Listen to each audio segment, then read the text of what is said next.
ಕನ್ನಡ ಭಾಷೆ ಇದೆಯಲ್ಲ, ಇದು ಒಂದು ದ್ರಾವಿಡ ಭಾಷೆಗಳಲ್ಲಿ ಹಳೇ ಭಾಷೆ. ಸುಮಾರು 2000 ವರ್ಷಗಳ ಇತಿಹಾಸ ಇದೆ ಇದಕ್ಕೆ. ಇವತ್ತು ನಮ್ಮಲ್ಲಿರ್ತಕ್ಕಂಥ ಸಾಹಿತ್ಯ ಮತ್ತು ಸಂಸ್ಕೃತಿಯ ಸಂಪತ್ತಿದೆಯಲ್ಲ, ಅದು ಬಹುಶಃ ಬೇರೆ ರಾಜ್ಯಗಳಿಗೆ ಮಾದರಿಯಾಗಿದೆ ಅಂತಕ್ಕಂಥ ಮಾತುಗಳನ್ನು ಹೇಳಲಿಕ್ಕೆ ಬಯಸ್ತಾ ಇದ್ದೆ. ಕರ್ನಾಟಕ ರಾಜ್ಯ ಯಾವತ್ತೂ ಕೂಡ ಕನ್ನಡ ಮತ್ತು ಸಂಸ್ಕೃತಿ ಇಲಾಖೆಗೆ ಹೆಚ್ಚು ಒತ್ತು ಕೊಡ್ತಕ್ಕಂಥ ರೀತಿಯಲ್ಲಿ ಕೆಲಸ ಮಾಡ್ತದೆ ಅಂತಕ್ಕಂಥ ಮಾತುಗಳನ್ನು ಹೇಳಲಿಕ್ಕೆ ಬಯಸ್ತಾ ಇದ್ದೇನೆ. ಯಾವತ್ತೂ ಕೂಡ ಕನ್ನಡದ ಕೆಲಸ ಅಂತಂದರೆ, ಕನ್ನಡ ಸಂಸ್ಕೃತಿಯ ಕೆಲಸ ಅಂತಂದರೆ, ಕನ್ನಡ ಸಾಹಿತ್ಯದ ಕೆಲಸ ಅಂತಂದರೆ ಯಾವತ್ತೂ ಕೂಡ ಹಿಂದೆ ಬೀಳಲ್ಲ ಅಂತಕ್ಕಂಥ ಮಾತುಗಳನ್ನು ಈ ಸಂದರ್ಭದಲ್ಲಿ ನಾನು ಹೇಳಲಿಕ್ಕೆ ಬಯಸ್ತಾ ಇದ್ದೇನೆ. ಈಗಾಗಲೇ ಹನುಮಂತಯ್ಯನವರು ಹೇಳಿದ್ರು, ನಾವು ಹೆಚ್ಚು ಪ್ರೋತ್ಸಾಹವನ್ನು ಕನ್ನಡ ಮತ್ತು ಸಂಸ್ಕೃತಿ ಇಲಾಖೆಗೆ ಕೊಡ್ತಾ ಇದ್ದೀವಿ ಅಂತಕ್ಕಂಥ ಮಾತುಗಳನ್ನು ಹೇಳಿದ್ರು. ನಾನು ಅದಕ್ಕೆ ಅವರಿಗೆ ಧನ್ಯವಾದಗಳನ್ನು ತಿಳಿಸ್ತಾ, ಇನ್ನೂ ಹೆಚ್ಚಿಗೆ ಪ್ರೋತ್ಸಾಹವನ್ನು ಕೊಡ್ತಕ್ಕಂಥ ಕೆಲಸವನ್ನು ನಾನು ಮಾಡ್ತೇನೆ ಅಂತಕ್ಕಂಥ ಮಾತುಗಳನ್ನು ಹೇಳಲಿಕ್ಕೆ ಬಯಸ್ತಾ ಇದ್ದೇನೆ. ನಾನು ಕನ್ನಡ ಕಾವಲು ಸಮಿತಿ ಅಧ್ಯಕ್ಷನಾಗಿದ್ದವನು.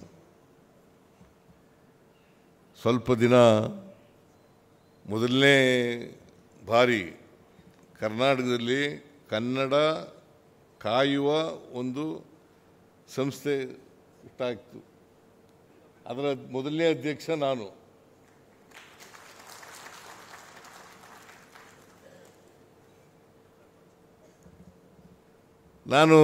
ರಾಮಕೃಷ್ಣ ಹೆಗಡೆಯವರು ಅವತ್ತು ಮುಖ್ಯಮಂತ್ರಿ.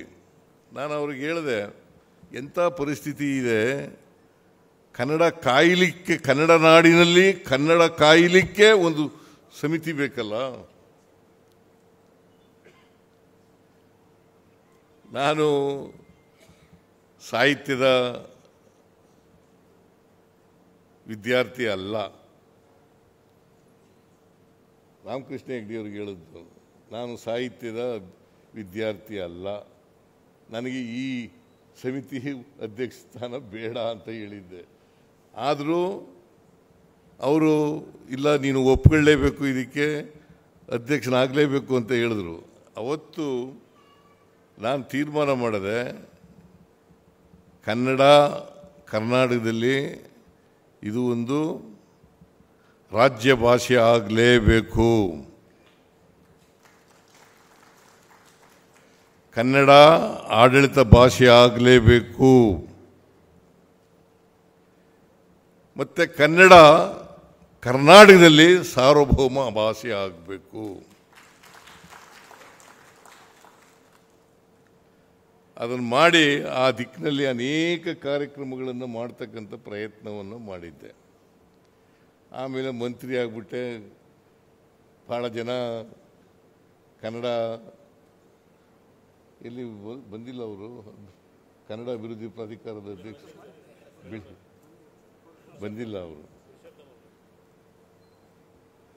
ಈಗ ಕನ್ನಡ ಅಭಿವೃದ್ಧಿ ಪ್ರಾಧಿಕಾರ ಅಂತ ಆಗಿದೆ. ಮೊದಲು ಕಾವಲು ಸಮಿತಿ ಅಂತ ಇತ್ತಲ್ಲ, ಅದನ್ನೇ ಈಗ ಬದಲಾವಣೆ ಮಾಡಿ ಕನ್ನಡ ಅಭಿವೃದ್ಧಿ ಪ್ರಾಧಿಕಾರ ಅಂತ ಆಗಿದೆ. ಸೊ ಇನ್ನೂ ಹೆಚ್ಚು ಅಧಿಕಾರ ಜಾಸ್ತಿ ಆಗಿದೆ ಈಗ. ಸೊ ಈ ರೀತಿಯಾಗಿ ನಾವು ಕನ್ನಡಕ್ಕೆ ಯಾರ್ಯಾರು ಸೇವೆ ಮಾಡಿದ್ದಾರೆ ತಮ್ಮ ಜೀವನದಲ್ಲಿ, ಅಂಥವರ ಹೆಸರಿನಲ್ಲಿ ಪ್ರಶಸ್ತಿಗಳನ್ನು ಕೊಡ್ತಕ್ಕಂಥ ಪ್ರಯತ್ನಗಳನ್ನು ಮಾಡ್ತಾ ಇದ್ದೀವಿ. ಸೊ ಅವರ ಹೆಸರಿನಲ್ಲಿ ಪ್ರಶಸ್ತಿಗಳನ್ನು ನಾವು ಮಾಡ್ತಕ್ಕಂಥ ಕೆಲಸವನ್ನು ಮಾಡಿದ್ದೀವಿ.